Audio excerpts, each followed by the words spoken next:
Okay, good evening, everyone, and welcome to our July 26th council meeting. First of all, there's an announcement because we are under a severe weather watch for council and those that are in attendance at the meeting this evening. If we get an emergency alert, we will be putting the meeting on hold and moving to the vault, which is our safe and secure location, but we're pretty sure it's going to pass over. We hope. I would also like to recognize several of the staff that we have had birthdays yesterday and a couple today, so we wish them the very best. Okay, first of all, item number 2 on the agenda. We acknowledge that this land on which we are gathered today is part of the ancestral land of the Chippewa, Ottawa, and Potawatomi peoples, referred collectively as Anishinaabe.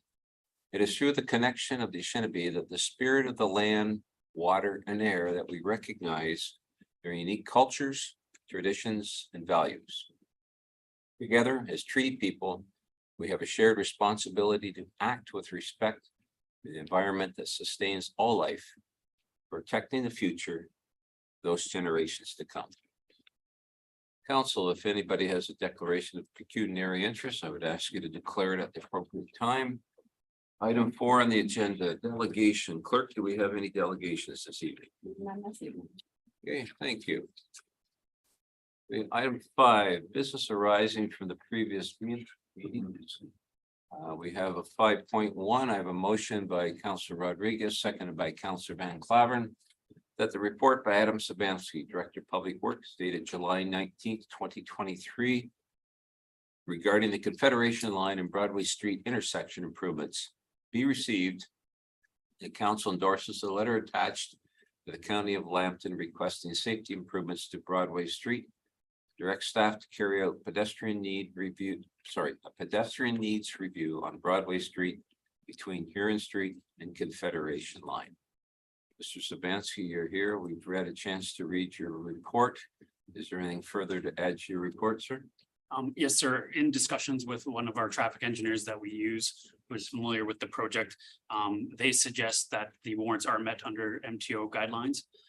So instead of necessarily endeavoring on a pedestrian study of the intersection, I am suggesting that that be amended to allow that traffic engineer to put together a letter to the County of Lambton outlining how he felt those warrants have been met, and arguing the fact that the County of Lambton should be responsible, or at least partially responsible, for the construction and installation of those traffic lights. So instead of a pedestrian review, that other be added to it. Yes, sir. So Okay, council, any questions? Council Bovet? Well, it wasn't just the discussion, whether we wasn't just for pedestrian crossings. It was like, do we really need lights there yet? Now, what I'm a little confused on reading this, the report that we got the last time said the 2 different reports, the towns and the counties, said there wasn't anything needed there for 10 to 20 years. And that was very recent stuff. So I'm just a little confused of what it all means. Why are we even thinking about, I don't care who's going to spend $200,000+. Do we need lights at Broadway and Confederate? Don't we? I mean, that's the discussion, isn't it? Or at least that's what I thought. Do we need lights? So be it. But is that what we're going after? Because regardless of who's paying that $200,000+, the decision is, or the topic, as far as I'm concerned, is we think this council thinks we need lights at that intersection. If that's the case, by all means, move ahead. But I just thought that was the discussion at the last meeting. So I think that's what we need to decide if we want Adam to proceed. Yeah, we want lights. There's no sense proceeding if we don't think we need lights. Now, I do see some things in here that are very interesting about crossing guards and all very, very good information. I'm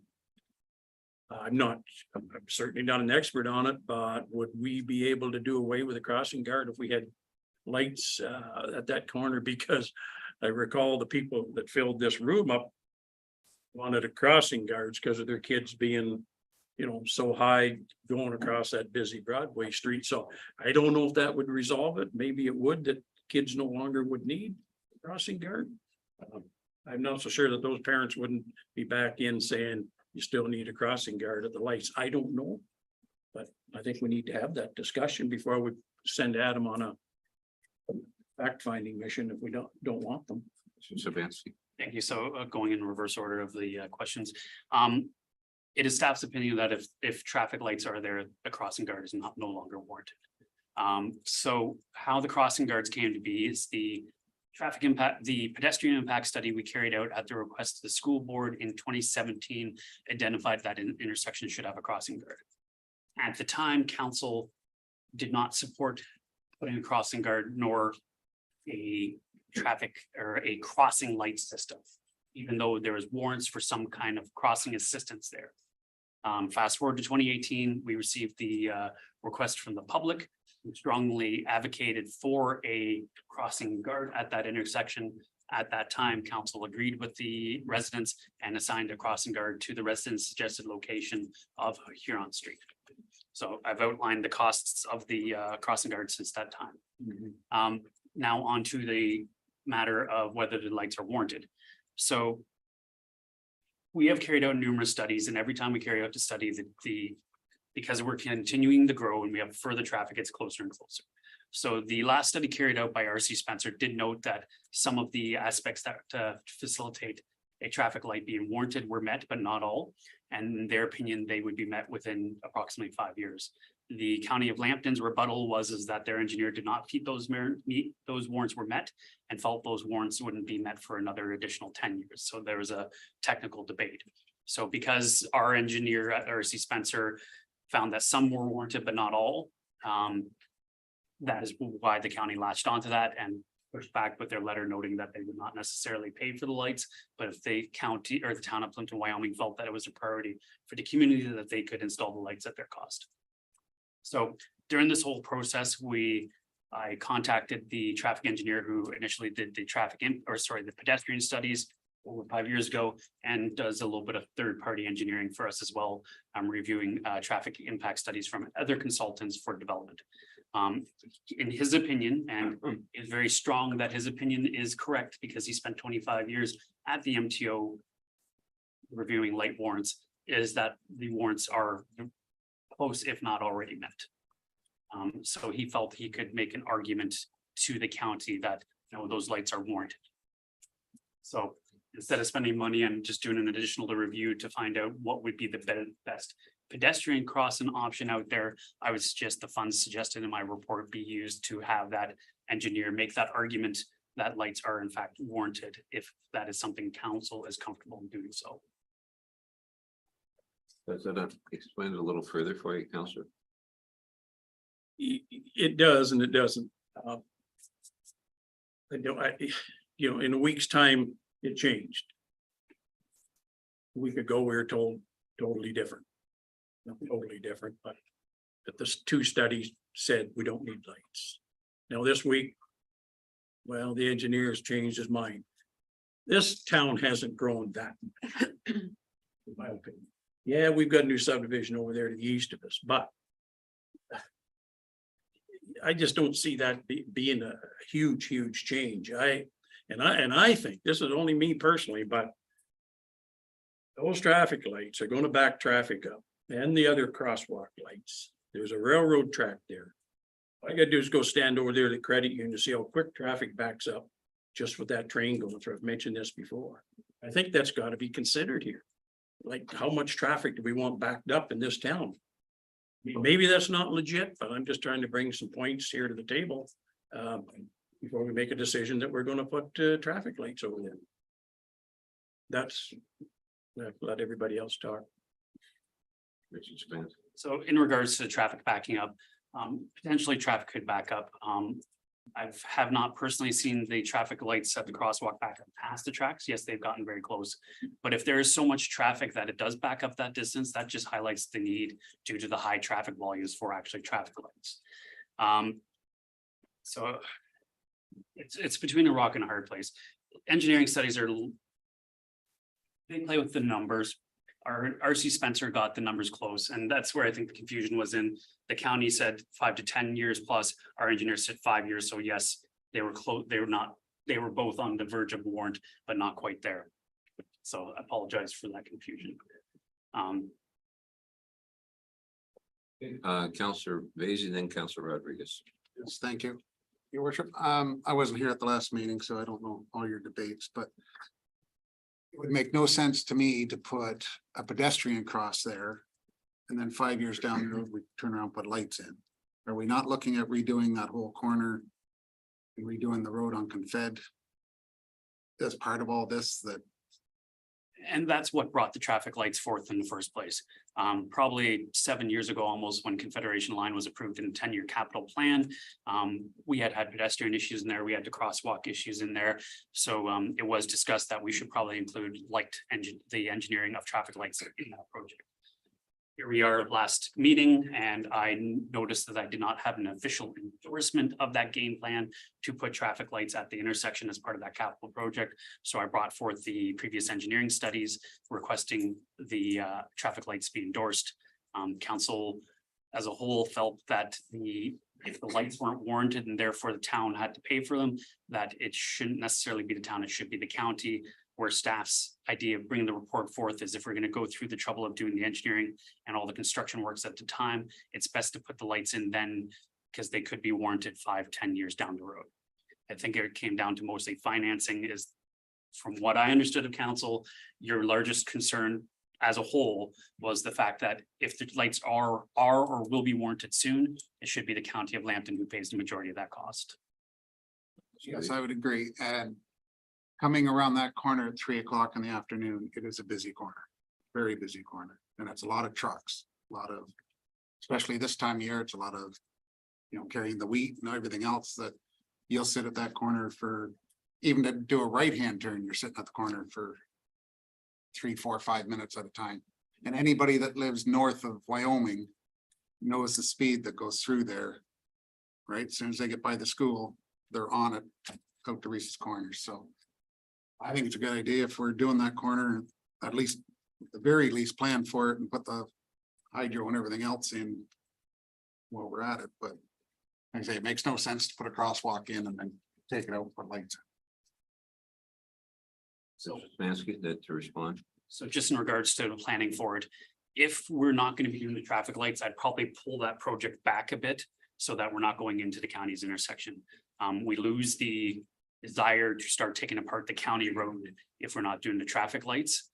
The infrastructure under the county road can be done at a later date when the county is redoing their projects. We can have them incorporate our infrastructure improvements when they reconstruct or repave Oil Heritage Road, or at least work with them at that time. So we would probably pull the improvements to Broadway Street to the edge of the improvements to Confederation Line to the edge of Broadway Street, but we probably wouldn't carry into the intersection if we're not doing the traffic lights. It's not as financially desirable at that point without the other. Councillor Rodriguez and Councillor Bojan. Thank you, Risha. Well, as was discussed at the last meeting, we shouldn't be investing any of our taxpayer dollars on a county road for something that is the responsibility of the county. I still think you should include all options. I mean, this is gonna be a argument between two engineers about what should happen at the end of the day. And if the county is gonna, they have that right to stand their ground, regardless of how much warranting you can throw at them. I mean, you can't even get a street light in the middle of darkness in a secluded corner on Oil Heritage and Arbor Arbor, which is completely warranted as well. But they need to start cooperating. It's very frustrating for the safety of everybody. But you are going to include the other options that we've asked for in the letter as well, or you were taking them out and just asking for? Letter as it sits in your hands today would not change from whatever direction comes here. We're requesting that the speed limit be lowered. We're requesting that the speed zone be established, and we're requesting them to reconsider their position in regards to those streetlights. Oh. So the amendment would be, instead of us carrying out review of pedestrian crossings at that area to best determine how to address pedestrian crossings. It would be having the engineer review the provided traffic data from the other engineers and make an argument on our behalf to encourage the county to reconsider their position. So can you tell me why the crosswalk is a block away from where it needs to be? That was a decision made by council at the time. Was there a reasoning for it or? No. That was the decision of the council at the time based on the community's request. It just makes no sense. Traffic at Confed is so busy, they didn't want their children crossing there. And they're all crossing them. No, they're crossing a block. So are they still crossing a block south? Yes, Okay, We have a guard. so, but our concern is with pedestrian traffic and the safety of children crossing the road at this intersection. That was through the chair, if I may. yes. That was the secondary concern. We knew that the installation of traffic lights would eliminate that concern. So, and again, staff and previous council have looked at that when we first approved the project. If we are not putting lights up there, the reason I've asked to review the best way to accommodate pedestrian crossings there is to reduce the cost and the cost and efficiency of having a staff crossing guard there. The cost of $16,000 in staff time, you could put a similar light as we have here and pay for it within 2 to 3 years at that cost. So it made it, if traffic lights are not warranted, council do not want to upfront the cost for those traffic lights, a crosswalk system like we have here, or a crosswalk system like we have on Confederation Line near Holy Rosary might be the better option. Sorry. So, but in saying that, I mean, there's kids going to school crossing the road. You can't just replace a crossing guard with a crosswalk. You have to have those safeties, that safety net in place for the younger children. We currently have 2 intersections where we only use crossing lights. We have the stoplights here at Niagara Street and we have the PXO crossing system on Confederation Line near the school. That's surprising to me. I just, children need that adult supervision crossing the road for safety reasons. I mean, you put in all the traffic lights you want and everything, you still have a youngster who needs help navigating across the road. Councilor Bojan? Thank you, your worship. My first question was answered. It was just clarifying the amendment. So we're just taking out the $500 for the.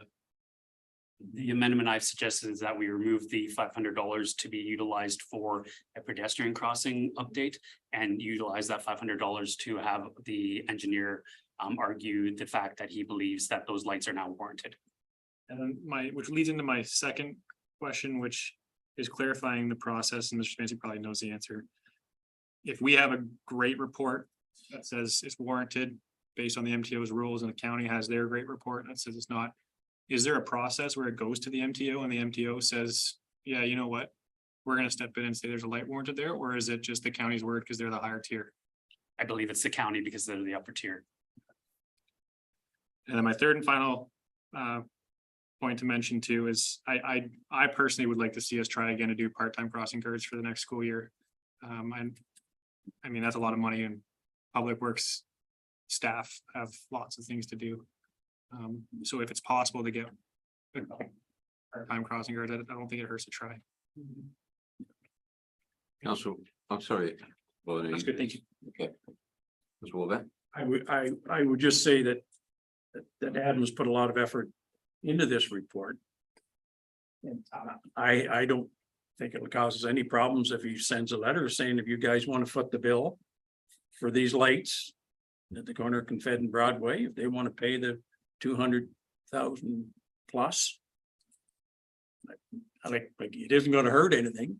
Not sure it's going to resolve all the kids crossing, because I think you're going to have the place filled with parents still at that busy intersection we're saying. So that can be resolved secondary by whatever.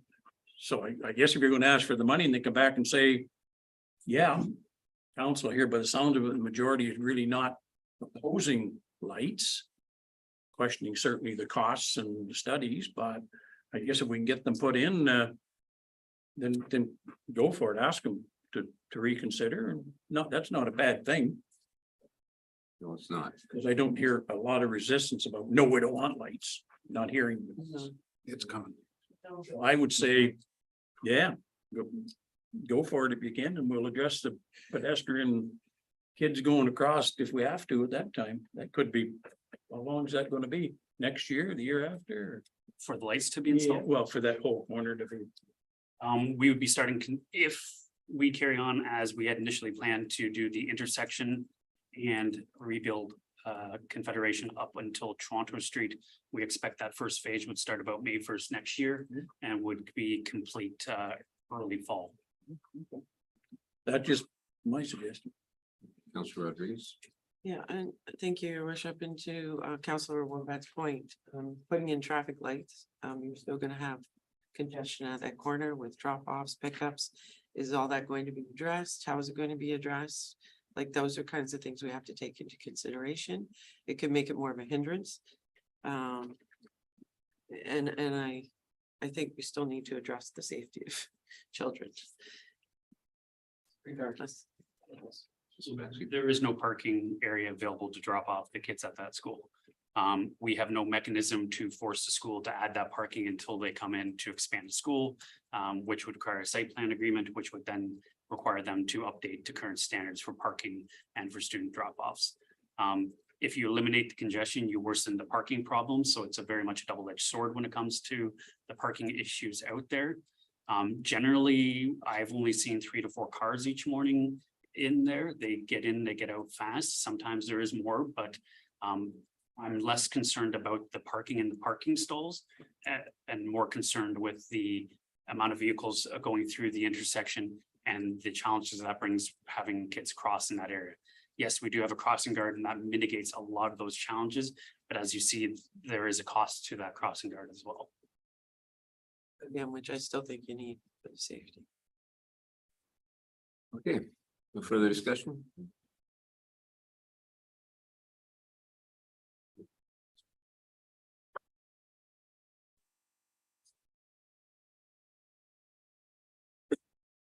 Madam Clerk, instead of carrying out a pedestrian needs review, it would be a traffic review.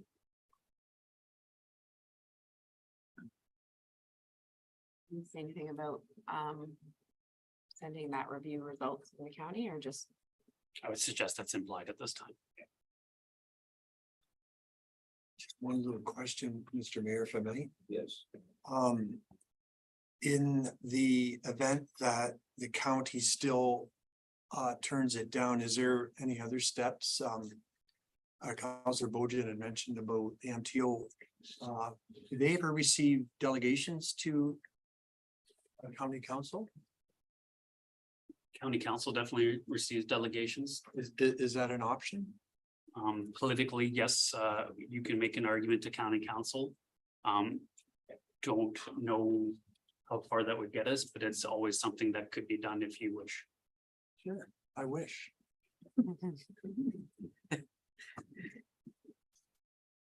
That's all I got, Mr. Mayor, thanks. Thank you. Just make sure the mover and seconder is okay.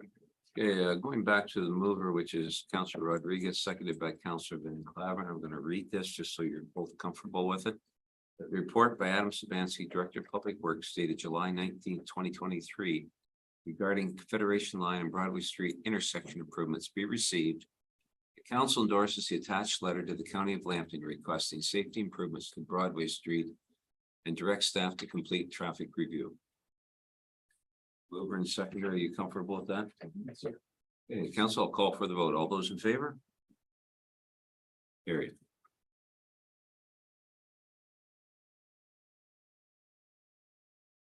Okay, okay, council, we're gonna go to 6.1.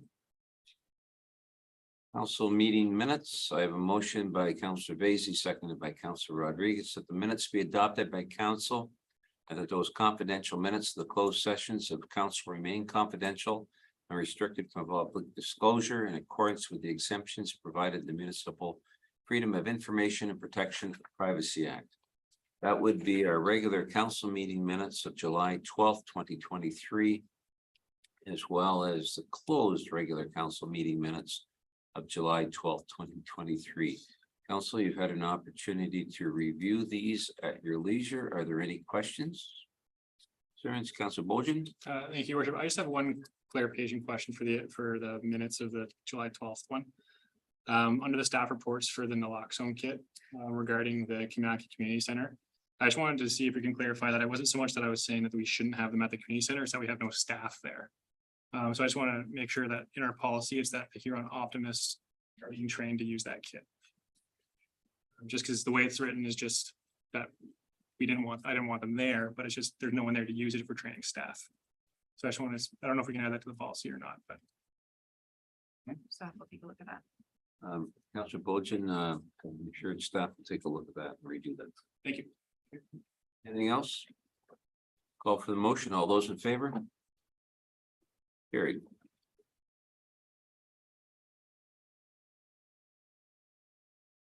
Okay, 6.2. Committee meeting minutes, motion by Councillor Wolvette, seconded by Councillor Van Claveren. That the minutes be adopted by council and those confidential minutes of the closed sessions and remain confidential. And restricted from public disclosure in accordance with the exemption provided in the Municipal Freedom of and Protection of Privacy.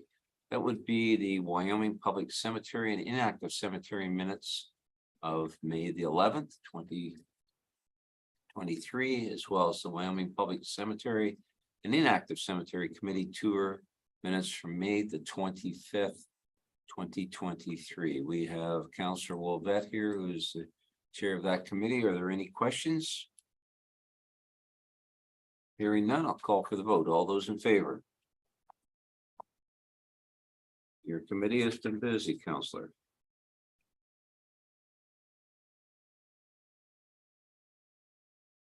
Okay, I'm gonna go to 6.3, Councillor's report. Deputy, it's your show.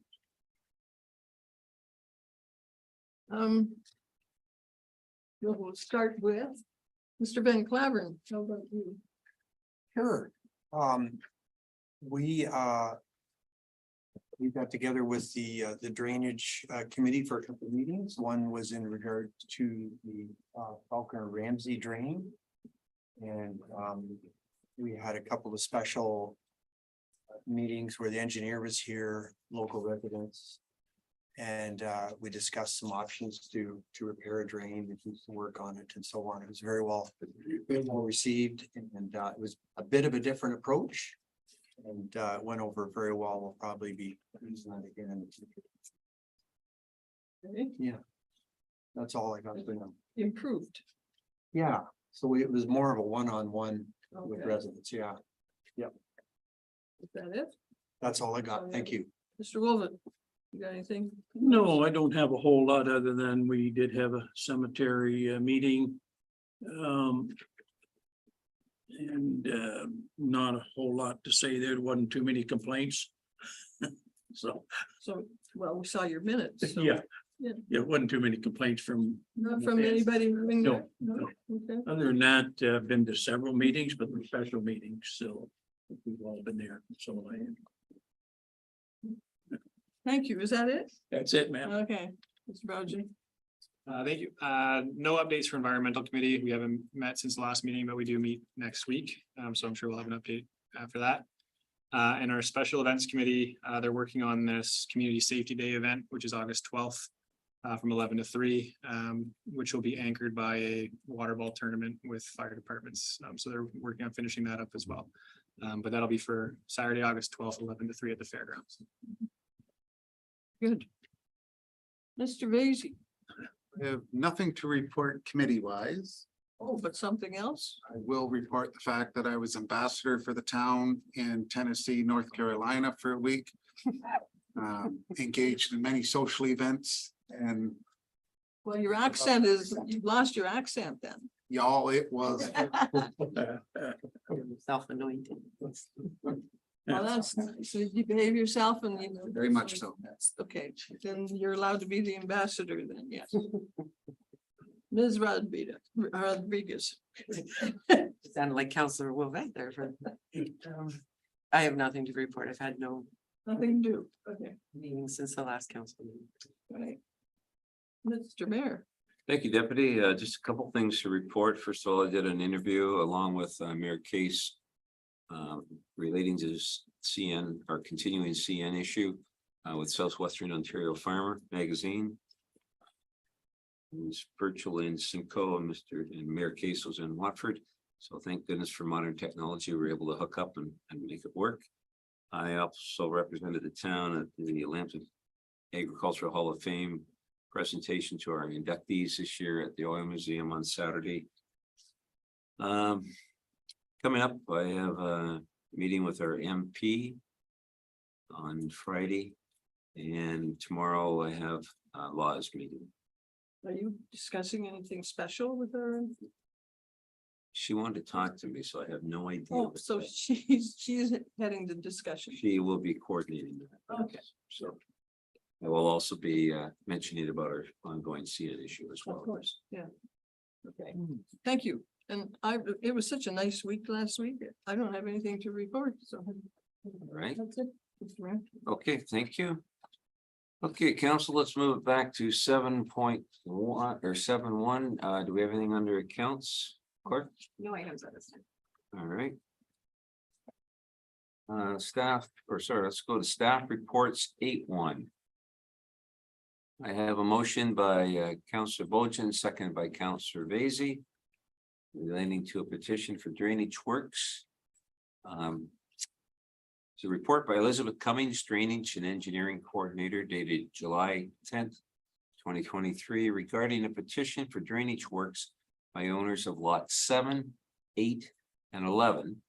Plan 421, front concession be received and council accept the petition is filed on June the 28th, 2022, and appoint M. Garrett's Consulting Incorporated to make an examination of the area requiring drainage and prepare a report on the matter. Are there any questions? All those in favor? Carried.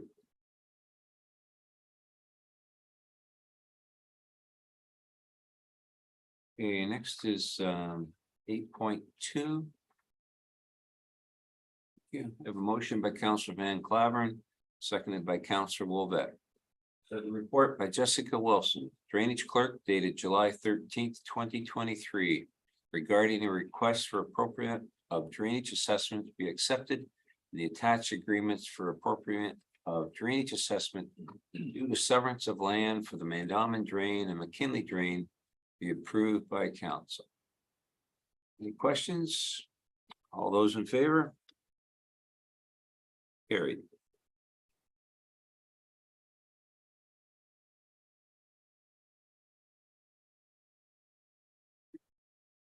Okay, next we'll go to 8.3. Plympton wastewater collection system upgrades proposal for engineering services. Motion by Councillor Bojan, seconded by Councillor Vaizey, that the report prepared by Adam Stabansky, Director of Public Works, dated July 20th, 2023, regarding the Plympton wastewater collection system upgrades proposal for engineering services be received, and the proposal from Jacobs for $1,703,165 without HST be accepted, and that bylaw 80 of 2023 be taken as having been read 3 times, finally passed. The mayor and clerk be authorized to sign the said bylaw accordingly. Are there any questions on the motion? Call for the, yes, Councilor Sorry, Bojan. I just have one question, if I may, your worship. Just in turn, I was trying to make sense of exhibit 2. So if Mr. Smansky could help me clarify, is a lot of this going to be backloaded since the first part of the project is going to be a lot of the admin and research, whereas that 1.7 is going to be backloaded for once construction starts. So that hit's going to be mostly in the latter years than the next 2 years.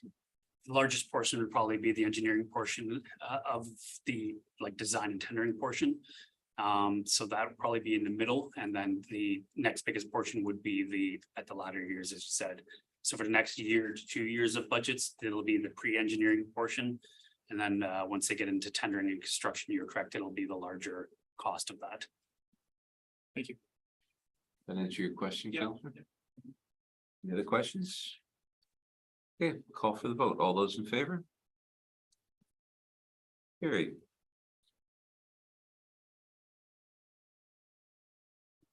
All right, 8.4.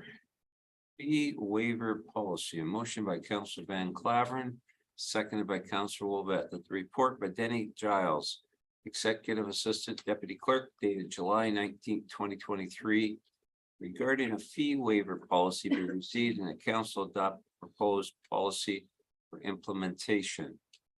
I know Mr. Giles is not here, but so any questions on this report? Councilor Rodriguez? Thank you, Your Worship. I just wanted to know if there's, because it came to council every year, it was out in the public forum of who was getting or asking for exemptions. And by doing this, we're taking it out of that public forum, so it's no public knowledge in case anybody's just interested, for transparency purposes, it's all I'm. Your worship, so if they are coming, to use the public facilities and they still need an agreement, that will still come. It's just the part of it we can waive, so if they, No, I understand. so that will still be in the public realm, that any advertising that they can do. Send us a poster, we put in the agenda on Facebook and on the website, so it'll still be out there. But if they don't do any of those things, they just want a fee waiver, you know what I mean? Well, It was in the public eye, kind of taking it out of the public eye. I just want to make sure it's still in, it doesn't, so we just keep that transparency. That's- sure, so anyone that would have come forward asking for the waiver would have been coming with an agreement with council. So if someone asked to waive a fee at the Kamalaki Community Center, yeah, they wouldn't be coming here. We didn't waive it. We have rental agreements at the Kamalaki Community Center and rental agreements for our gazebos and stuff like that. Yeah, so if, Those wouldn't necessarily come back because they don't require an agreement with council. right, but they weren't coming here before, No, those rentals were not coming here for approval. yeah. So I think it's going This is a, to be the same as it was before. Like, the information will still come, unless you want a summary at some point to say these have been waived. maybe that's a good idea. Instead of doing the whole council approval thing, just to have something to list it, maybe. Yeah, some of them will still need their approval because we'll have to do Yes, insurance, yes. yeah, those ones. Yeah. But there could be like a chart that we keep track of when it's, Yeah. that's given, and then it's a summary Sure, at the end of the year or budget for the previous year. This is what we waived in the previous year or something. that sounds perfect. I just don't want to take something out that was, you know, give that appearance. Yeah. So if I may ask, this fee waiver, this isn't for like there's 3 organizations that had a portion of their taxes. That's not for that. Totally This is separate. just strictly separate. I guess I would concur with Councilor Rodriguez. Even we as council should have an idea that enjoy it when you can know what's going on. So I have Ms. Flynn and then Councilor Basie. If I may make the suggestion, we could treat it the same as site plans and put it under recommended reading for council and just redact all personal information. So that way you get them frequently, like very close to when they were approved. And then it is out in the public realm as well. Councilor Basie, thank you, Ms. Flynn. Yes, thank you. Not that we do a ton of them, but if it's already approved and then we don't approve of it, it's already done. A lot cleaner the way we, because it's our fault. If we waive it, it's our fault and we don't yell at anybody. If staff does it and it turns out that we don't agree with it, we're gonna yell at them. Well, in the reverse, we can stay at status quo where every request to waive fees comes before this council based on a staff report and a presentation. So if council doesn't support the fee waiver policy, they just vote against it, and then it would stay status quo if that's your choice. I'm thinking that for the amount we do, it's not a big deal that then everybody knows. And everybody knows. So, just so everybody's clear, it's moved by Councilor Van Claveren, seconded by Councilor Wolvette. Report by Denny Giles regarding a fee waiver policy be received and the council adopt the proposed policy for implementation. Councilor Bojan. Sorry, I'm still confused. So is there still a policy for council to follow that it has to be a not-for-profit? Because I feel like we should still have something that we can fall back on. So if we're getting fee waivers have something that it has to be a not-for-profit? Because I think, Mhm. I'm assuming we would all agree that that's the reason we're doing this is not-for-profit charity groups having an event and can waive their fee. So I feel like we should still have a policy in place that says it has to be a not-for-profit registered charity. Otherwise, we could be seen as just picking who and what. And I would suggest that you defer this, have the deputy clerk amend the application process to remove the authority of town to waive those fees, and that the form just goes to council to be waived, for the fees to be waived through motion. Counselor Base. The end of the summer kickoff qualified for this. We've waived that. No, I think it's in one of our. I just read it, the. Clerk, you respond to that? yeah, Kim Lucky summer send off fee hasn't been waived yet, Oh, okay, I just, gonna be considered. What was the other? I don't, I'm looking at it as something like that. For the minimal for us, and it's gonna be such a big thing for out there, But they're the opposite, they're, It is a and the money fundraiser is event. going to charity eventually. so But they could apply with the optimists essentially to meet that requirement if we did not-for-profit. Yep. I just feel like we need some sort of guidance, so we're not seen as just picking and choosing, Willy-nilly. just my opinion. Okay, Counselor Wolvett. Yeah, I agree with Alex. I mean, it just needs to be kept simple and you gotta bring it, but you gotta tell us 60 days in advance regardless, so there's no reason it can't come back to council. 60 days, you gotta get it according to, that's what this says, and so nonprofit, same thing. I guess we just wanna know. And if it goes in the reading, all the better. I think you kind of need to know in advance. Too late, if something goes wrong, just because they're nonprofit, don't mean there isn't gonna be problems. Counselor Rodriguez.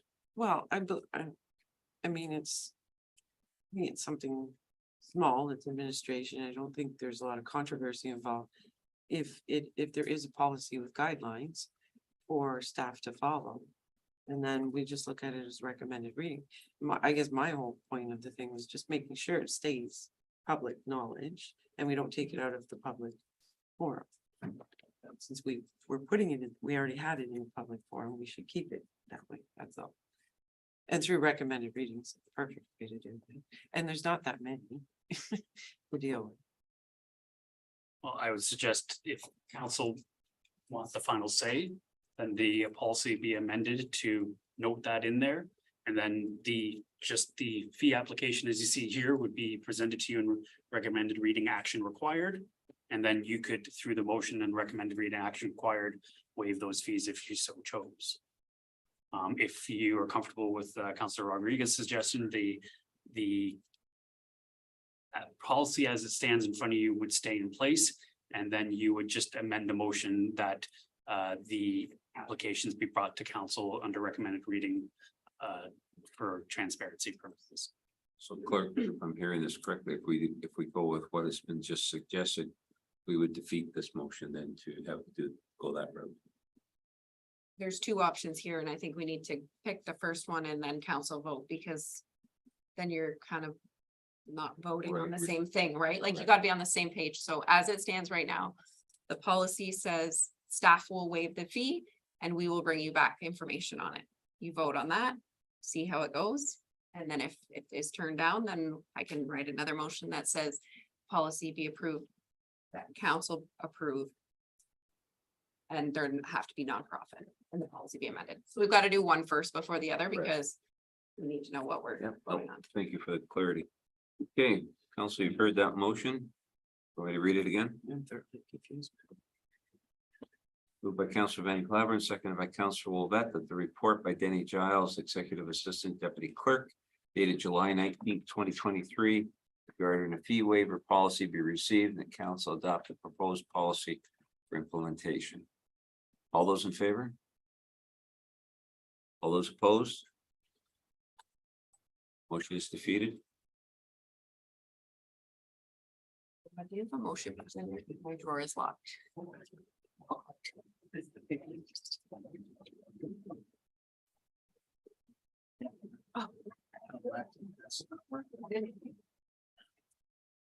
You. Give me a second here. Yes.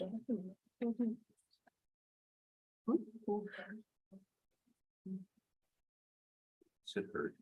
You could wax it. Keeps falling. This is good.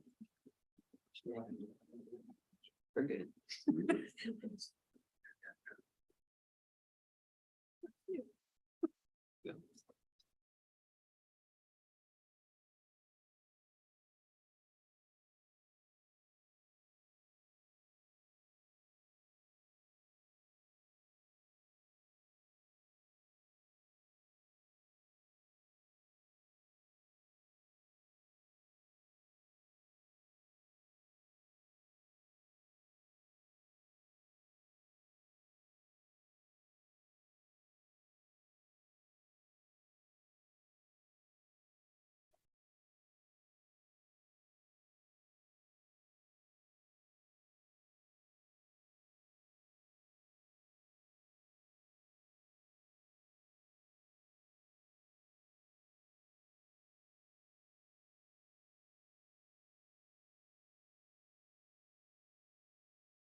Thank you, clerk.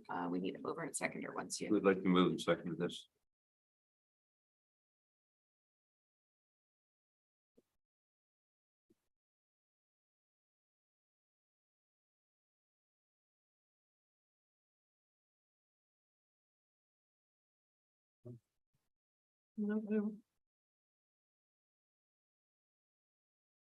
Sign your name.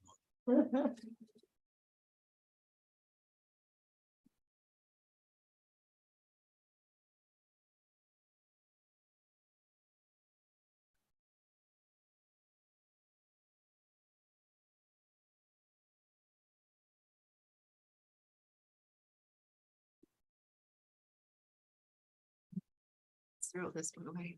Yes. Okay, I have a motion by Councillor Van Claveren, seconded by Councillor Rodriguez.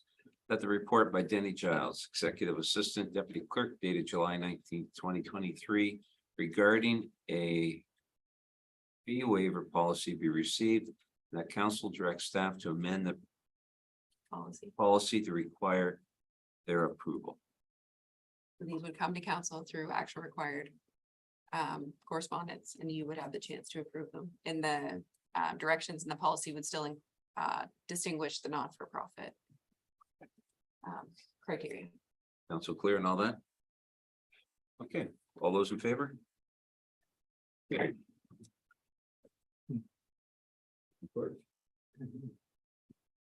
Okay, council, we're gonna go to item 8.5 sidewalk replacement tender 2023.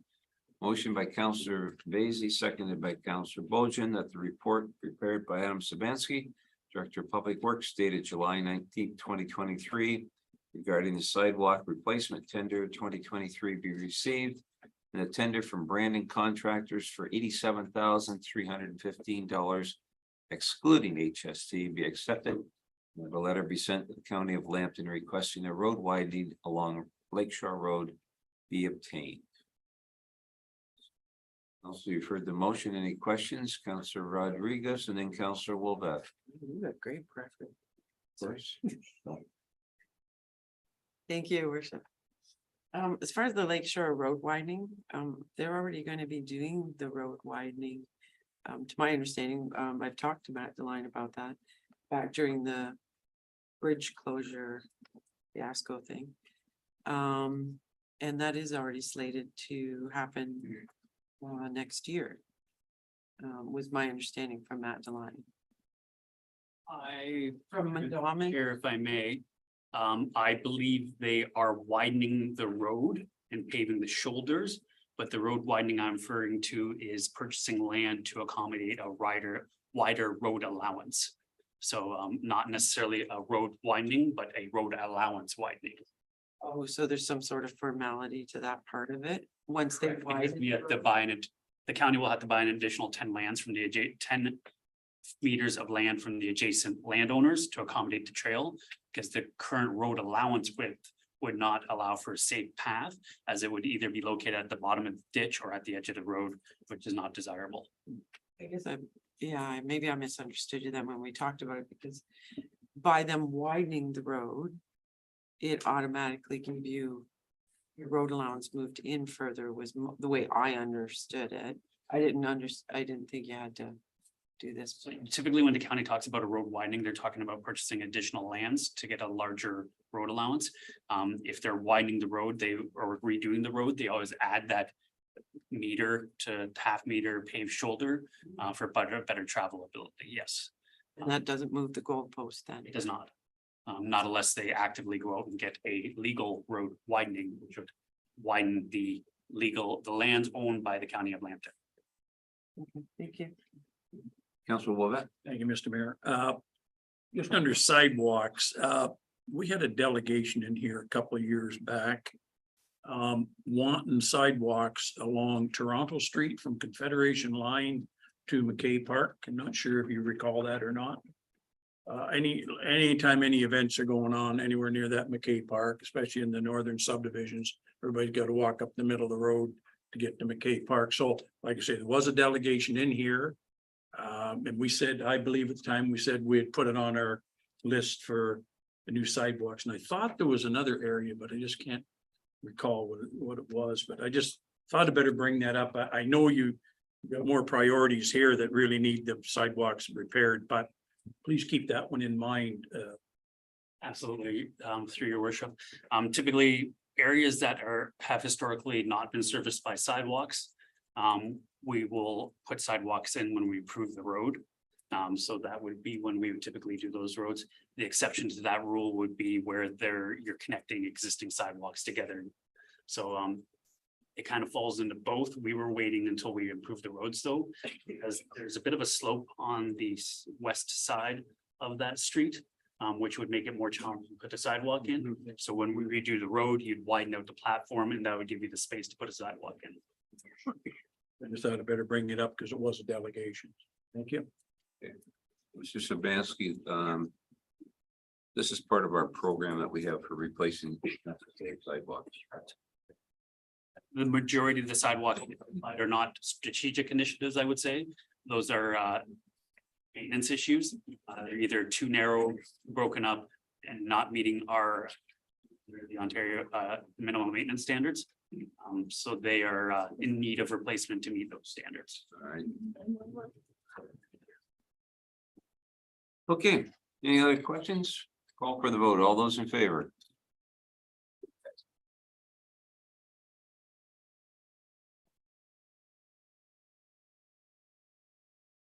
Stand by, Fireman Bojan. Keep coughing. Okay, let's go to item 9.1. Motion by Council Van Claveren, seconded by Deputy Mayor McEwen, that bylaw 59 of 2023 for the Carmichael Drain at Branch C extension being a bylaw to provide for drainage works town of Plympton-Wyoming and the county of Lambton be taken as having been read a third time, finally passed this 26th day, July 2023, and the mayor and clerk be authorized to sign the said bylaw accordingly. Questions on the motion? All those in favor? Carried.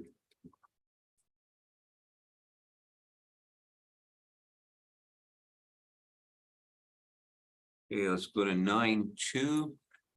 Bylaw 60 of 2023, the O'Brien Branch A drain.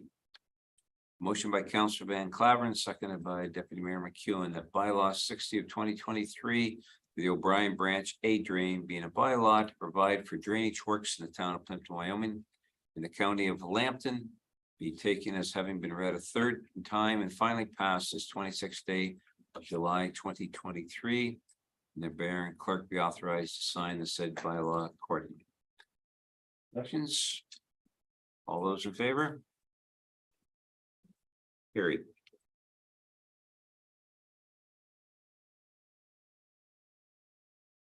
Okay, clerk, we're gonna go to item 10. Is there any correspondence that's been added since the agenda was printed? No, none for action required. Okay, thank you. Item 11. We have a Motion by Counselor Vacy, seconded by Counselor Bojan, that the correspondence A to G relating to recommended reading, routine approval and information items not otherwise addressed by resolution be noted as received by the Plympton-Wyoming Council and filed accordingly. That's A to G, beginning on my left. Anything that you'd like to pull out? You, sir. Van Clever? Deputy Mayor? No, sir. All right, Counselor Bojan, Nothing for me, thank you. Counselor Vacy. Counselor Rodriguez. Oh my God. Okay, First time. heard the motion historically made. All those in favor? Carried.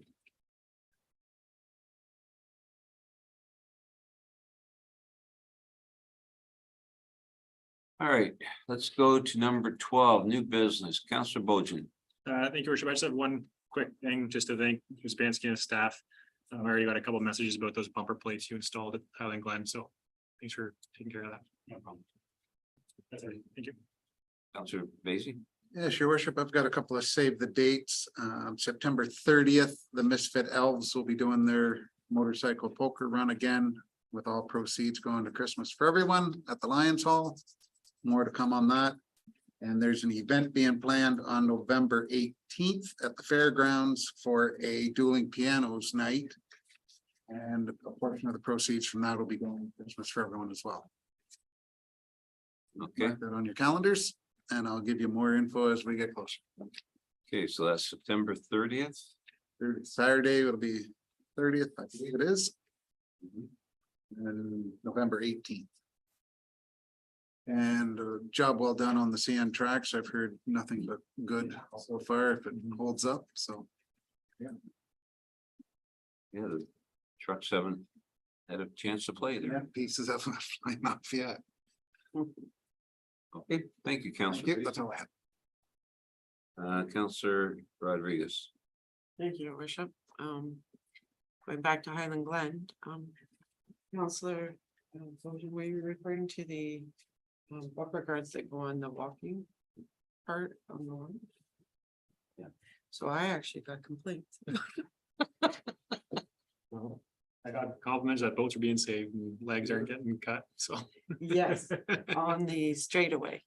But on the corner, you've got the painted orange there, and that's where there's still complaints on that. So when the launch, whatever you call it, the metal grid plate, and then it takes a angle turn. And then in, so that angle, so they've painted it a bright orange, but that's not gonna stop damage from happening. So it's just that those angled, that angled corner. There's no guard on the angled section, is what I'm hearing. Yes, sorry, yes, there's no guard still on that, but they do have it painted orange. Maybe they ran out of material, I don't know. I will follow up.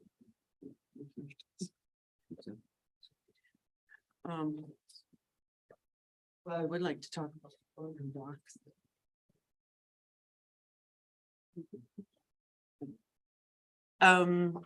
So the other issue, and I had spoken to you about it, was the floating docks that we had approved. And I don't think council is aware that the manufacturer came back or distributor and said that those floating docks that we approved actually won't work. Correct. So a number of months ago, Norma, through purchasing policy, approved a purchasing report for the purchase of a plastic floating dock system to be installed along the south wall of the Highland Glen boat launch. That could be used for boaters to tie off to while they load and unload their materials, get out of the way of the dock so people can get in and out of the water. We had two companies provide quotes. We went with the cheaper quote. We actually had the posts installed by Gordon Marine while we're out there. Everyone was happy, thought it'd be a great product. And when they got out there and they said, oh, it's pretty calm out here, but the boat dock is fairly wavy. We can't put a floating dock out here because it'll wreck the floating dock system. So now neither manufacturer is willing to put a floating dock system out there. So what staff have done is they've obtained some structural steel and are currently manufacturing a movable dock system, which we will put into place each spring and remove each winter. And we'll be able to set it at a height so that if the lake level goes up and down, we'll be able to adjust it accordingly. We're hoping to have that construction completed in the coming weeks here and still have it installed within before the end of the summer boarding season. Deputy Mayor? So is the cost equal to the floating dock or like what? I would suggest the cost will be notably less. Yes, yeah. It's not quite as nice as a system, Yeah. but it will work. So when did you find out that the floating dock wasn't going to work? About 3 to 4 weeks ago. Oh, okay. Thank you. So just one question. So this floating dock will have those bumper guard things too? I would presume so, yes. Thank you. Anything else, Councilor? Deputy? No, nothing. Councilor Van Claveren? Nothing from me, sir. Councilor Wilbet? Yeah, I have a couple things. I guess the first one is, I'm not sure of anybody else in town. Have you had these wholesale energy gas companies at your door? Or anything? Have anybody heard of it? I haven't had anybody. I've seen them walk in the streets. Yeah, I guess my question is are they supposed to register with the town, these door-to-door salesmen, or do you know? Clerk? Thank you, your worship. The town doesn't license any businesses. Nor do we have what's referred to as a hawkers or peddlers license by law.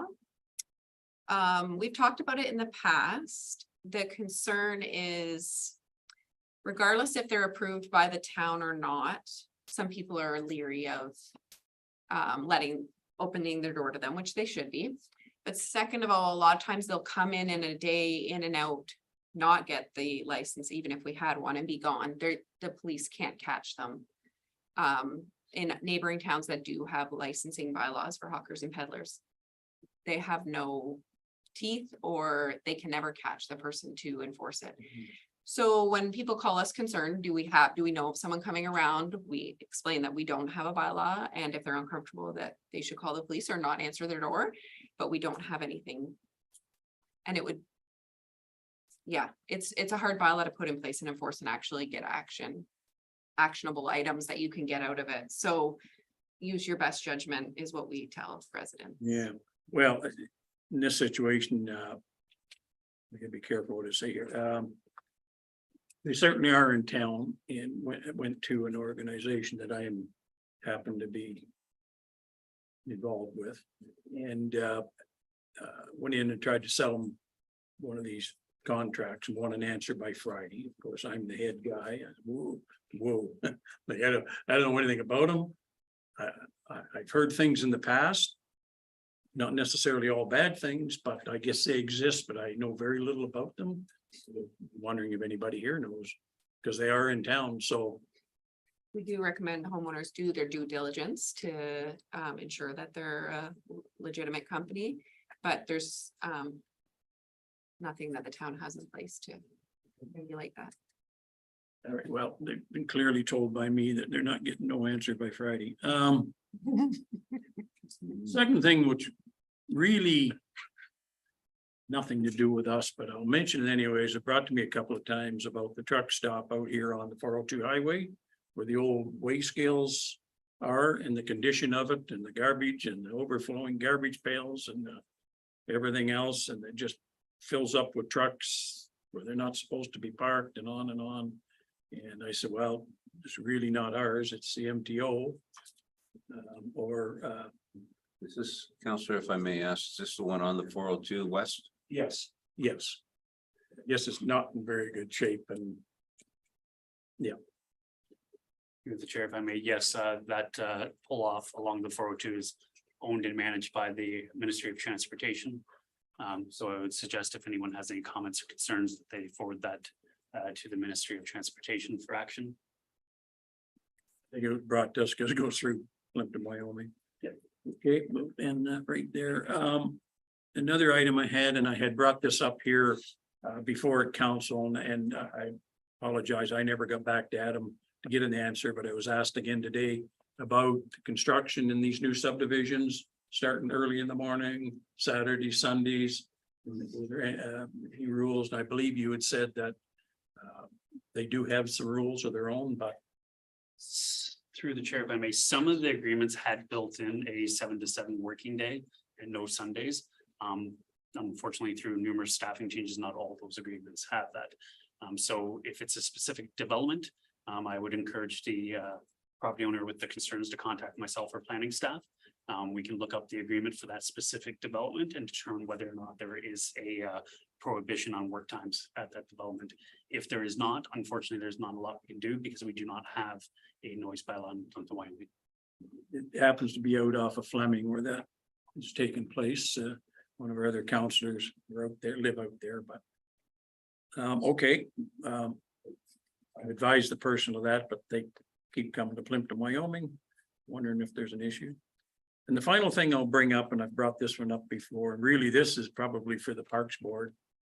It bugs me every time I drive by Lamrecton Park and see that great big beautiful building that we refurbished the outside with being used for storing lawnmowers. And the Parks Board, like, I think there's big and better uses we could really be using that for, like flea markets and, you know, indoor events, and that they've done some of that out there before. I'd like to see that repurposed in the future. Not gonna happen overnight, but it's a big, beautiful building, and I think, you know, somebody looking for a big flea market or something, I think it could be used. I know it's rather than a storage shed, that's all. I know it's pretty rough inside, Counselor, but Yeah. Counselor Basie. Yes, well, if it's direction of council that you want that looked at, we can get some pricing, but it's gonna be, it doesn't meet any code of any sort, from my understanding, as it sits, so. With it having walls on it, it now become, we're like the barn, right? It's gotta meet AODA and all that other stuff, so.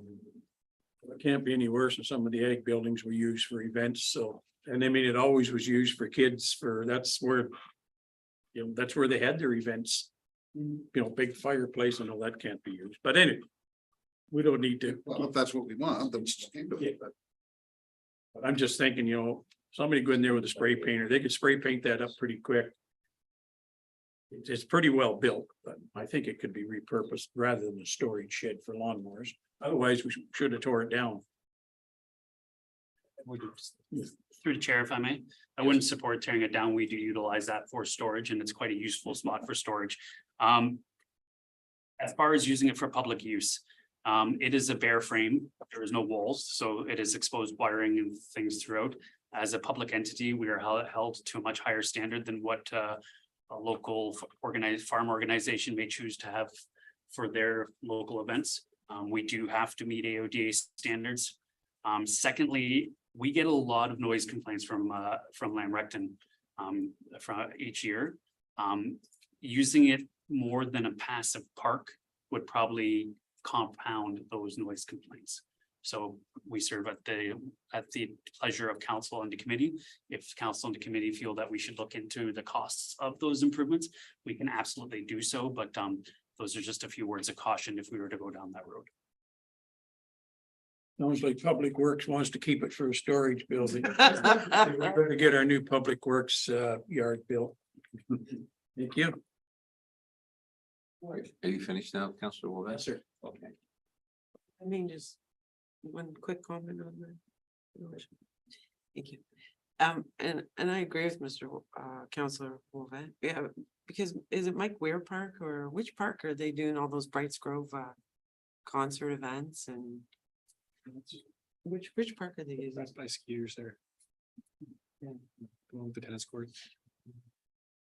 The one right beside Skaters? Kenwick on the lake. Kenwick on the Lake.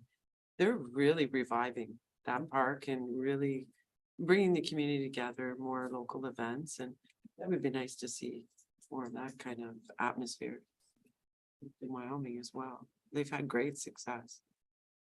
That's all I would say. As I mentioned, Public Works has no opinion on the matter. We do utilize it as storage and it's useful as storage. But if council and committee wish to look into other public uses, we'd be more than happy to do so for council and the committee. We do know that is a passive park, correct? Yes, sir. Okay. Nothing else on, oh, one item for new business for me, do we? I guess this is for our treasurer, do we continue to send CN an invoice every month? For the money that is owed to us through the drainage, do you know that? Okay, just maybe if we could follow up on that. I'd like to see a paper trail in case this ends up in court that shows that we're doing it, we've got ourselves covered. Okay. And I understand there's a new minister of transportation that got sworn in, or is gonna be sworn in today, so. Okay, nothing else on our new business, we're gonna go to, oh, yes, Ms. Flynn, I'm sorry, hi. Okay, I just wanted to also thank Public Works. I know Alex thanked Public Works earlier, but their efforts to help Alvingston last week with the forum that ripped through town was definitely noticed and very appreciated. Alvingston, so yeah, put that up there. It's really great. Mr. Sabansky, Thank you. Under new to this business, I did have an item. I did send an email out to council. I'm sorry. Mr. Sabansky, I was. Trying to move us along, sorry. So Council, would you mind taking one and passing that along? So I'm passing out a fact sheet that I received from Collier's project leaders. We've been in contact over numerous projects over the last 6 months. Collier's is looking to partner with the town on a potential project. They came to us noting that the CMHC Housing Accelerator Fund grant closes on August 18th. They noted that there is not a whole lot of updates in that grant term. It is quite a cumbersome grant to apply for and to manage once you get the grant funding. So they wanted to know if you were interested in applying for that grant. Staff had looked at that grant a couple times. Notice it was an extremely cumbersome grant. We had been talking about hiring potentially an engineer or a project management company to help us apply for that grant. And it's getting to the point where we need to do so if we're going to apply for it. So the grant is intended to help the municipality push for affordable housing. It's basically off the more affordable housing you get, the higher repayment you get. So you can see on page 2, that gives you a general breakdown of funds. You can see that for housing unit, you get $20,000 up to $2 million. And multi-housing units, you get additional bumps and so on and so forth. You do not get any grant money for single family dwellings. This is only, that includes townhouses and semi-detached. So what this is intended to do, the provincial government wants us to push for housing that is available to all. And they are trying to incentivize it. For us to do so, it would be quite a process. We would have to find lands within our existing OPA. We would have to find a developer who's willing to partner with us. And we would have to zone those lands for higher density than what they are currently. Additionally, we could find other lands that are municipally owned by ourselves or the county and partner with them. But again, it is quite a process to gain access to this grant. But if you're able to gain access to it, you do have a notable amount of money you could be eligible for. So the Colliers has verbally suggested that they could do the initial work for under what is my authority of $10,000 with net HST. What that initial process would do is prepare for council. In that proposal would be a breakdown of the cost benefit of the grant, determine whether or not the grant is worthwhile fully applying for it. If we are agreeable to apply for it, it would be an additional approximately $50,000 to complete the application process. Again, this is a very detailed and challenging application process. We've been approached by numerous firms who are willing to do it. There are other firms out there that will upfront the cost and don't necessarily charge you unless you get the grant, but they also take a large portion of the cost after you. Later goes by the pay first and you get all the money later system, where some of those other grant companies go with the no upfront cost, but higher payments later. I've also spoken to Jacobs about it. They are talking to their finance people to see if they have anyone interested in it, but they have not been quite on top of it like Colliers has been. Colliers has helped a couple of other small municipalities in similar sizes as us apply for the grant, so they are well positioned to help with that. But again, it is a potential notable cost to apply for a grant that we may or may not get. It is a bit of a risk. You ever used Colliers before? Not directly myself, but they have been used by a lot of other local municipalities, and I'm familiar with their work. I'm familiar with the project manager and the manager of the department as well. The manager of the department is a former financial manager at Jacobs. And the current project manager that is assigned to working with us is been a former public works director in the area and has been in this area for quite a long time. Thank you. Answering any questions? Dr. Bowden? Thank you, Worship. When they talk about the missing middle multi-unit housing, so did you say that this grant doesn't consider duplexes or triplexes? It doesn't include semi-detached because those are one lot, one unit, or townhouses because they can be one lot and one unit. It would have to be duplexes, threeplexes, fourplexes, et cetera, et cetera, et cetera. This will also help us. There is a list of what you can use to do it on page 2 and 3 as well. It can help us update our policies to promote, additional dwelling units such as the bunkings that now provincial policy allows, basement units, which now the provincial policy statement allows. It could help us update our policies to help promote that as well. But again, you don't necessarily get paid a lot of the money unless you show them results. So it can be a risk. You get 25% of the upfront, the remaining is based on your performance. Councilor Bowden, does that answer your question? It does, thank you. Yeah. Councilor Rodriguez? Thank you, Worship. So, I think this application was due in September, is that correct? August 18th. Oh, August 18th, okay. And, putting in this application is one thing, but do you have land in mind? I mean, there's a lot of criteria that has to be met, obviously, is it near transit? Things like that, parks. Well, and that's hence why it's a 3 to 4 year project. It's not something that you're going to see immediate gains on. So it will take a lot of work if we get approval, because we're going to have to do a lot of work with local developers and local landowners to try to promote them to move forward with some form of more affordable housing. So it's quite a project.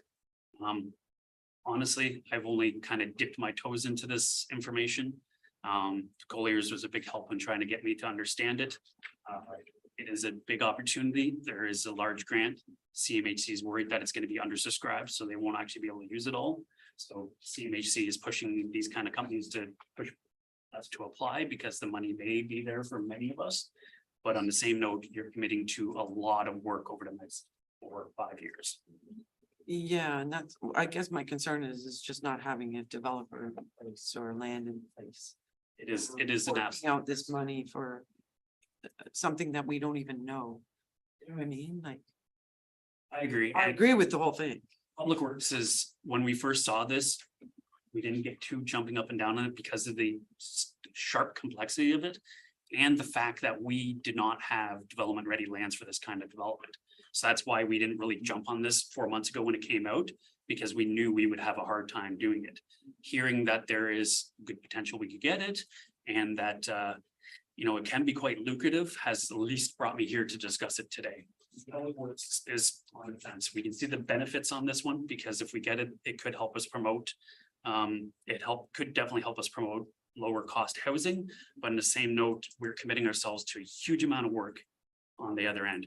And we don't even know if we'll get the grant. We could end up spending $60,000 for nothing. So Public Works thought it the best to bring this to council, have a discussion on it. At minimum, I would be comfortable at least spending the $10,000 to do the cost analysis to see whether or not this grant is even worth applying for. And that's Collier's first step, would to prepare that proposal for council, determine whether or not it's worth applying for.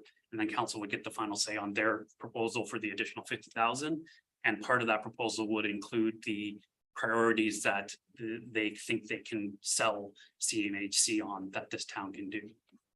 You're busy 3 weeks getting that information to council for the next meeting, 2 weeks. So I just have I was gonna say, whoa. one more about, with Collier. You said you're familiar with them in other jurisdictions.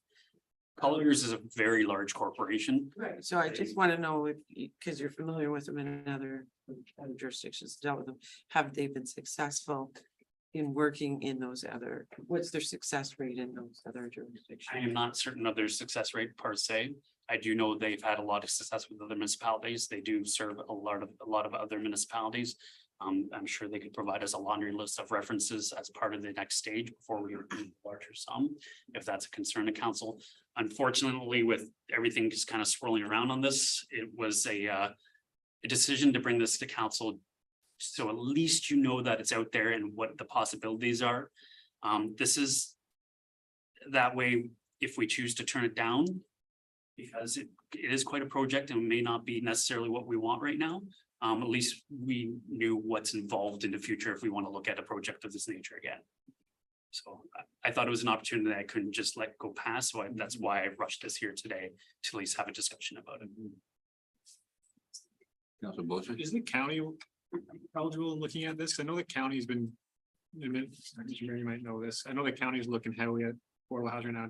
Is the county eligible for this and are they looking at this countywide? Oh, I know the answer.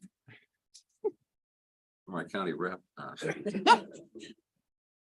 You had, through your worship, you had supplied us a video link there in the, so I watched it a little bit. And in there it said you have to go this, the only ones who can apply for this are the deciding body, which would be municipal council. And in 2-tier situation like we have, they can support you submitting the application, but they cannot submit it themselves. It has to be the deciding. So we're the deciding body for planning matters. So we're the only ones who can apply. I think what you're looking at, Council Bozick, is the county has some of their own properties. They want to rechange the setup on that so they can put it in. Gotcha. And we could support the county through this program, and then we would get the financial benefits, which we would share with them by making things easier by subsidies, etc. Adjusting planning practices. Yeah, and better. It would be a partnership with the county for sure. Honestly, that would be our best bet with the properties they own, would be improvements there if it's possible. They have much property in Plympton-Wyoming, other than the main thing. And most of it's in Sarnia, isn't it? Vast majority is Sarnia. I do believe we have one county property here in Plympton-Wyoming. Like existing development. Yeah, I think most of it's in the city. So I do know through my work that there are some spots, but they're already developed. So council, what's your thoughts? Anything to my left? Should we, Councilor Van Claver and then Councilor Lovett? Thank you, Mr. Mayor. It's certainly worth exploring, in my opinion. The demand for, as Adam has mentioned, is extremely high for affordable housing. Being a bit in that industry, there's a lot of folks that would just love to purchase a home and just can't enter that market, particularly here in Plympton-Wyoming, unfortunately. So it might be a disservice to our municipality not to explore this. There's a lot to gain there. Yep, obviously there's a bit of risk, but I think it's a minimal risk. I believe there's a lot of developers that would love to be a part of this. They don't even have to be a major developer, in my opinion. There's lots of well-heeled and capable builders out there that would love to produce a multi-residential property, like a 4-plex or triplex in our municipality. Yeah, it's coming on quick, but sometimes the best opportunities are ones you have to grab when they're available. Otherwise, everybody would have done it if we had a year to prepare. Urbanski and then Councillor Wobett. One consideration of financing is always, where do we get the $10,000 initial, and if we approve it, where do we get the 50 from? I know with our wastewater master plan, we did allocate a fair bit of money towards engineering practices this year to get everything going. With everything going on, we're kind of a little bit behind the ball in the engineering portion. Some of this money can be used for infrastructure improvements. We do have a need in the wastewater system, although we wouldn't have that as our primary need. It would be part of the needs. I would suggest that if you approved it, you could allocate some of the funds that have been allocated toward a wastewater collection system improvements to cover the engineering fees upfront. And that way it's not necessarily coming out of unallocated reserves, etc. Because I feel that that section of the wastewater budget should have sufficient funds to cover the additional engineering, especially since if it gets approved, it'll likely benefit the wastewater system improvements that are already on tap. Councillor Wobett. Well, just listen to the news, affordability is a huge thing right now. As a matter of fact, I think even today, the federal government was reshuffling their cabinet. And one of the big topics there is the reason is for affordability, not only for food and stuff, but for housing. I've seen some really neat setups here that this would apply to. I know one is up in Lion's Head, up in the Bruce Peninsula, the way they built several row houses and then like really a neat little neighborhood. And if I'm not mistaken, I was in Elvingston the other day, the center of Elvingston. They have a really They're cool. nice setup, right dead center of Elvingston with where this would meet the criteria, I think. Some of those developments, so I don't think it's a bad thing. With all the stuff that's going on here in Plympton-Wyoming, I'm not sure how much more we can take on, but. I think it's a great thing. Gripes, nobody can afford a house anymore. I mean, I don't know if we can afford to do it here, Wyoming. We don't have the bus systems, we don't have transportation systems like. I see it more in Moisten or in the center of Victoria. I can't say that I disagree with it. Mr. Sabansky. So thank you, Councillor Wolver, for mentioning that really good example of the higher density housing in downtown Elvingston. Those developers own property in Plympton-Wyoming. Those properties are stalled out in Plympton-Wyoming because the lands they bought are industrial commercial zoned. So for zoned and in the official plan. So for them to get those houses, they have to first go through an official plan process and then there's a rezoning process. So where these grants can come in is the town can help facilitate getting those rezoning and the official plan amended through the studies that can be funded through these projects and move something like that forward to help it come to fruition faster. We can remove some of the barriers or at least help pay for some of those barriers based on this project. So it does give us a grant to do that. So you're not using tax dollars to you're not using town property tax dollars to help that developer remove barriers. You're using federally provided CMHC tax dollars to help remove those barriers. So those are the kind of things that you can look at. Carrying out those studies that would be required to rezone those lands or a few lands beside it too, if there's interest in that. Is that it, Councillor Wobett? That's all I have. Yeah. Deputy Mayor. Nothing at this time. Okay. Council, do you want to proceed with this? It's okay. And just to confirm, tonight you're only supporting the town, myself through my approval authority, obtaining the proposal for the services and scoping the initial project and giving us a cost risk analysis. That's only for 10,000 or less. Anything above beyond that would be approved at the next meeting based on the information that Colliers collects over the next week and a bit. Well, it's getting a little short in time, isn't it? Yes. Yeah. They're confident they could have something drafted up. They said it would be a very busy month for them, but they confirmed that they can do it. They said they're very lucky that they've done a couple of municipalities exactly the same size as us. So they are already got the game plan in place and they should be able to pull it off relatively quickly. So when would this come back to council? If you want to read I that. believe it's August the 9th. It's in the motion. Oh, Counselor Bojan. Yeah, thank you. Yeah, that was gonna be my question, just meeting that deadline. Cause August 18th is pretty quick after that. It's extremely.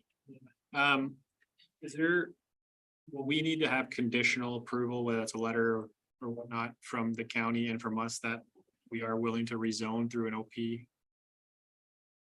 Like, cause it's gonna, Look into that through the process. it's If gonna it come down to where we're gonna put it, and if we can't show where we're gonna put it, we're probably not gonna get the grant. So I'm not sure if there's a way for the county to provide additional approval, like where we open the OP to rezone. I just don't know if we're gonna get it if we don't have a spot for it officially. I don't know if we have, because we're not gonna be necessarily concentrating on that one rezoning, we do have properties that are in the official plan. So all they would need is a rezoning for higher density housing, which is at our level. So I don't think, just because the county wouldn't be willing to open up their portion of the official plan to accommodate the housing facility we talked about earlier, doesn't mean that we couldn't do it in other areas. It just means it'll be a busy, if we get approval, it is gonna very much take on a lot of time to move forward, but it is a massive benefit for this town if we can help accommodate some higher density housing.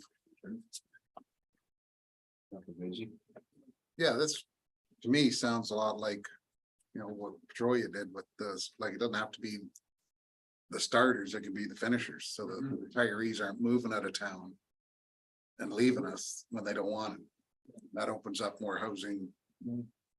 It was a snowball effect all last 2 summers of people buying, so. Yeah, if we can do something like that, I'm all for it. And we've wasted more than 10,000 before and all stupid stuff. This is. This, to me, it's a good idea, so. We'd like to move and second to this. I'll move it. Right, I'll read it just so everybody's comfortable, that staff be directed to obtain a proposal to support the town applying to the Housing Accelerator Fund, Small Rural North Indigenous Stream for council's consideration at the August 9th council meeting.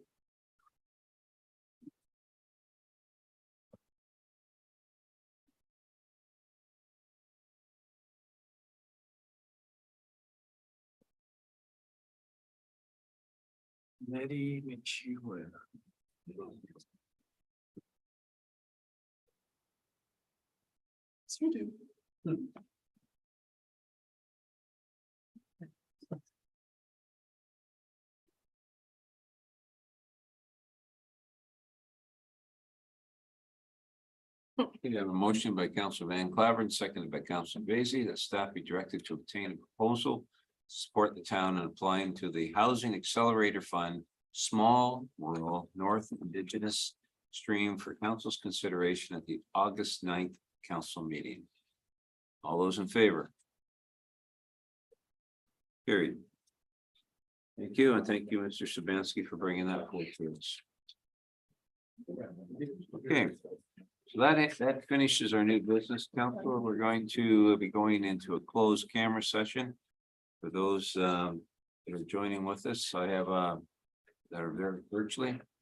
I have a motion by Councilor Rodriguez, seconded by Councilor Basie, that council move to a new camera meeting of council to pursuant to section 239 of the Municipal Act 2001, as amended for the following reasons.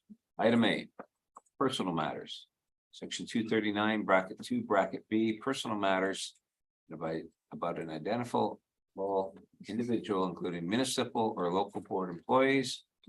Item B, litigation matters. Section 239, bracket 2, bracket E, litigation or potential litigation matters before administrative tribunals affecting the municipality or local board. And item C, confidential information. Section 239, bracket 2, bracket I, information supplied in confidence by a third party. I'll see you.